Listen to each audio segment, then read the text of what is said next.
Mais en tous les cas, la bonne nouvelle, c'est que Dieu veut guérir ton cœur, parce que Dieu est celui qui restaure les cœurs brisés. Apprends à pardonner à ceux qui ont pu t'offenser, comme dira bien Jésus dans la prière du Notre Père. Le pardon, c'est pas excuser la personne, mais c'est te libérer toi-même de toute pensée d'amertume, de rancune, de douleur qui peuvent venir dans ton cœur. Eh bien, bonjour à tous et à toutes, content de vous retrouver après cette petite coupure.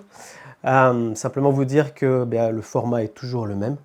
Et que moi, je vais vous apporter la parole du lundi, mardi, mercredi, et puis mon épouse prendra le jeudi, vendredi. Donc voilà, en tous les cas, on croit que cette émission va continuer à vous bénir.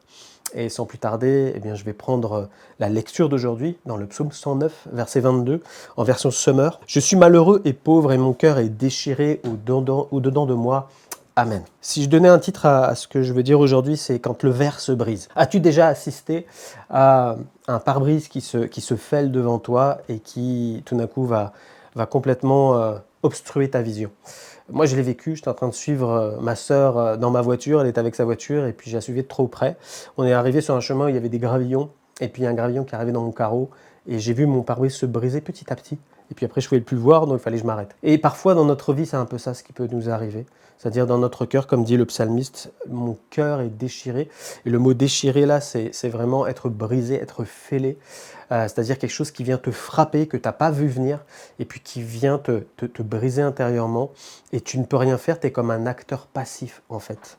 Et tu subis la situation, et tu sens la douleur qui t'envahit, et puis les pleurs et les gémissements par la suite, et parfois même le découragement et autre chose. Et ça me fait penser, dans notre génération d'aujourd'hui, cette génération multimédia, hyper connectée dans les réseaux sociaux, où parfois on entend des histoires qui sont douloureuses, où on a des multiples amis, et parfois on rentre dans une amitié, et certains se confient, et puis tout d'un coup ils apprennent qu'en fait quelqu'un a récupéré l'histoire et puis l'a déformée et puis l'a relayée à d'autres groupes, et puis la personne en fait on se moque d'elle, on la méprise, on la rejette, et puis on la jette en pâture sur d'autres réseaux sociaux. Et peut-être ça t'est arrivé en fait, et là tu sens que c'est comme un coup de poignard dans le dos, et puis tu es brisé intérieurement, et puis tu sais plus qui tu es, et tu sais plus à qui tu peux faire confiance, et puis tu es dans les pleurs et dans les larmes, et tu es dans la honte, tu peux te replier, tu peux être caché chez toi et dire je me coupe du monde, et parfois même tu peux être suicidaire à cause de ça. Tellement que c'est profond cette douleur-là en fait, d'avoir été bafoué dans sa confiance. Mais en tous les cas, la bonne nouvelle, c'est que Dieu veut guérir ton cœur, parce que Dieu est celui qui restaure les cœurs brisés. La première chose, les premières étapes de la guérison, c'est le pardon. Apprends à pardonner à ceux qui ont pu t'offenser, comme dira Jésus dans la prière du Notre Père. Pardonne-nous nos offenses comme nous pardonnons à ceux qui nous ont offensés. Le pardon, c'est pas excuser la personne, mais c'est te libérer toi-même de toute pensée d'amertume, de rancune, de douleur qui peuvent venir dans ton cœur, supplémentaire à une situation que tu as rencontrée. Donc quelque part, c'est toi qui te relâches en disant je pardonne à la personne et je ne veux pas revenir sur cette histoire-là, mais je veux en être complètement libéré et pouvoir commencer mon chemin de restauration et de guérison. La deuxième chose, c'est quand tu as pardonné, c'est de déposer au pied du Seigneur cette douleur, ce fardeau, comme dira Jésus, venez à moi vous tous qui êtes fatigués et chargés. Tu dois venir au pied du Seigneur et puis donner ta douleur, lui exprimer très clairement avec tes mots, avec ta bouche, avec ce qu'il y a dans ton cœur qui est douloureux, tu dois l'exprimer. Et à partir de là, le Seigneur prendra ta douleur, parce qu'à la croix, il s'est chargé de nos douleurs. Donc il veut prendre ta douleur et faire un échange avec toi, et ça c'est le troisième point, recevoir la guérison, recevoir l'amour de Dieu dans ton cœur, recevoir ce que le Saint-Esprit veut déposer en toi pour renouveler et restaurer ton cœur, parce qu'il est le seul capable de guérir les vies brisées. Et Dieu, dans n'importe quelle situation, est agissant. Crois-le et tu verras sa gloire. Ésaïe 61, verset 1, « L'Esprit du Seigneur, l'Éternel est sur moi, car l'Éternel m'a oint pour porter de bonnes nouvelles aux malheureux. Il m'a envoyé pour guérir ceux qui ont le cœur brisé, pour proclamer aux captifs la liberté et aux prisonniers la délivrance. Amen. » C'est Jésus-Christ qui parle ainsi de lui-même, c'est une prophétie messianique.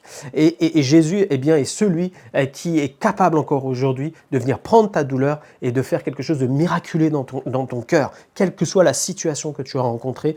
Alors, approche-toi de lui encore aujourd'hui.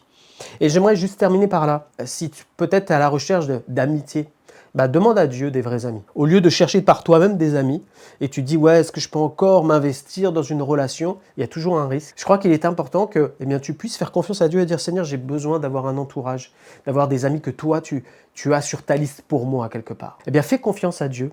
Il va te présenter les bonnes personnes avec qui tu vas tisser une relation qui va être stable, équilibrée, pleine d'amour. Et tu verras que tu vas être renouvelé dans tes relations et tu vas être fortifié. Alors que Dieu te bénisse et t'éclaire dans cette situation-là. Et avant de terminer par la prière, Matthieu 12, 20, 21, c'est Jésus qui parle et qui dit « Il ne brisera point le roseau cassé. Il n'éteindra point le lumignon qui fume jusqu'à ce qu'il ait fait triompher la justice et les nations espéreront en son nom. » Amen. Dieu n'est pas là pour te casser ou te jeter la pierre. Il est là pour te restaurer aujourd'hui. Et je vais prier dans ce sens-là. Seigneur, merci pour ta parole. Merci parce que tu connais, Seigneur mon Dieu, par où on peut passer parfois le chemin de douleur. Père, je prie pour tous ceux qui sont blessés, qui entendent, Seigneur, ta parole aujourd'hui. Père, merci de leur apprendre à pardonner et à pouvoir déposer et recevoir ta grâce dans leur vie. Père, je les bénis en ton nom et je te prie, mon Dieu, pour qu'ils soient relevés, fortifiés, que les larmes de leur cœur, Seigneur mon Dieu, puissent être essuyées et qu'il y ait la joie du Saint-Esprit qui vienne les renouveler, transformer chaque cœur, chaque situation et que ceux qui ont besoin, Seigneur, d'un entourage sain, Seigneur, je te prie pour que tu leur présentes toi-même, Seigneur, les personnes avec qui ils pourront cheminer pour la gloire de ton nom.